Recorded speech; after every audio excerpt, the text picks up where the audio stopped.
Shalom Jemaat Tuhan, senang sekali kita bisa berjumpa lagi dalam acara Like of Revival, renungan firman Tuhan yang akan menuntun kita di sepanjang hari ini.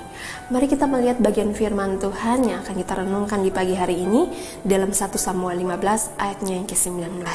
Mengapa engkau tidak mendengarkan suara Tuhan? Mengapa engkau mengambil jarahan dan melakukan apa yang jahat di mata Tuhan?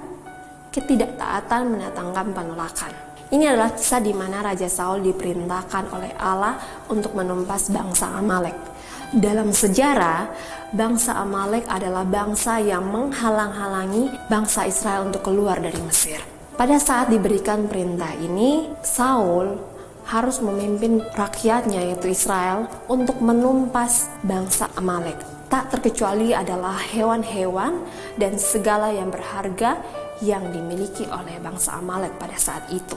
Memang pada saat itu Saul dan rakyatnya menumpas bangsa Amalek, tetapi mereka menyisakan hewan-hewan yang dimiliki oleh bangsa Amalek.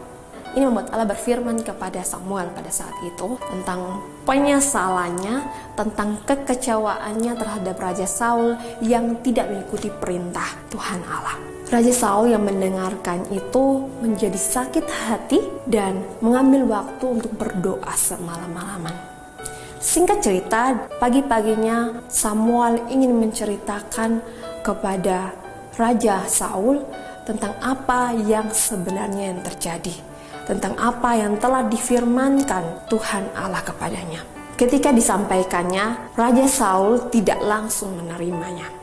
Raja Saul masih memberikan alasan-alasan di balik apa yang telah dilakukannya. Kita bisa melihat dalam ayatnya yang ke-20 sampai ayatnya yang ke-21. Lalu kata Saul kepada Samuel, "Aku memang mendengarkan suara Tuhan dan mengikuti jalan yang telah disuruh Tuhan kepadaku. Dan aku membawa Agag, raja orang Amalek. Tetapi orang Amalek itu sendiri telah kutumpas.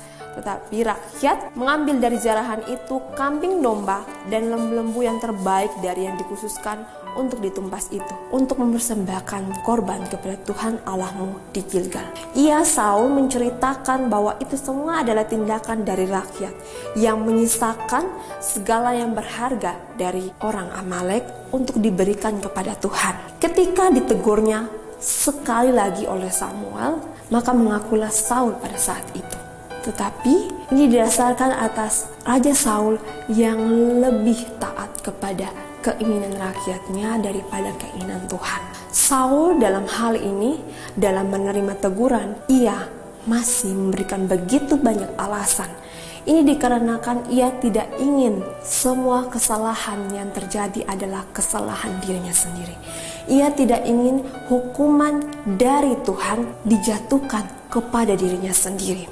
Padahal Allah kita yang maha tahu telah mengetahui yang sebenarnya, dan ia telah menolak Raja Saul pada saat itu. Kata-kata penyesalan yang dikeluarkan oleh Allah pada saat itu bukan berarti Allah sungguh-sungguh menyesali akan penetapan awalnya Raja Saul menjadi raja. Tetapi ini adalah kata-kata dari penulis Alkitab yang ingin menggambarkan perasaan Tuhan Allah pada saat itu. Meskipun ini tidak sungguh-sungguh menggambarkan perasaan Tuhan Allah pada saat itu. Tuhan Allah menginginkan ketaatan dari Saul, tetapi tidak didapatnya. Justru ketidaktaatanlah yang didapatkannya. Oleh karena itu, Saul mendapatkan penolakan dari Allah. Jemaat Tuhan, dari kisah ini mari kita renungkan bersama. Adakah di antara kita yang ketika diberikan perintah oleh Tuhan, kita tidak sungguh-sungguh melakukannya dengan benar? Adakah di antara kita yang ketika ditegur oleh Tuhan, kita malah berkeras hati? Mari belajar dari kesalahan yang dilakukan oleh Saul. Mari sungguh-sungguh memakai waktu kita untuk taat kepada Tuhan. Memang tidak mudah untuk selalu taat kepada Tuhan, tapi bukan berarti bahwa kita tidak sama sekali taat kepada Tuhan. Kita memang orang-orang berdosa yang juga mudah sekali untuk jatuh dalam dosa. Tetapi Tuhan akan memberikan kemampuan, memberikan kekuatan bagi kita yang sungguh-sungguh mau taat kepadanya. Jemaat Tuhan, biarlah melalui renungan ini kita boleh sama-sama berbenah diri. Adakah ketidaktaatan yang kita lakukan dalam hidup kita? Adakah kita sudah sungguh-sungguh taat kepadanya? Mari belajar dari ketidaktaatan Saul. Biarlah renungan ini boleh memberkati kita dan menguatkan kita. Mari kita berdoa. Tuhan Yesus, kami sungguh sangat mengucap syukur untuk renungan di pagi hari ini. Kami boleh belajar dari ketidaktaatan Saul kepada Tuhan, bahwa akhirnya ia mendapatkan penolakan dari Tuhan sendiri. Biarlah dalam kehidupan kami sehari-hari, kami boleh belajar untuk sungguh-sungguh taat kepadamu. Kami boleh sungguh-sungguh mengikuti apa yang menjadi kehendak-Mu, sehingga kehidupan kami sendiri sungguh-sungguh menyenangkan hati-Mu Tuhan.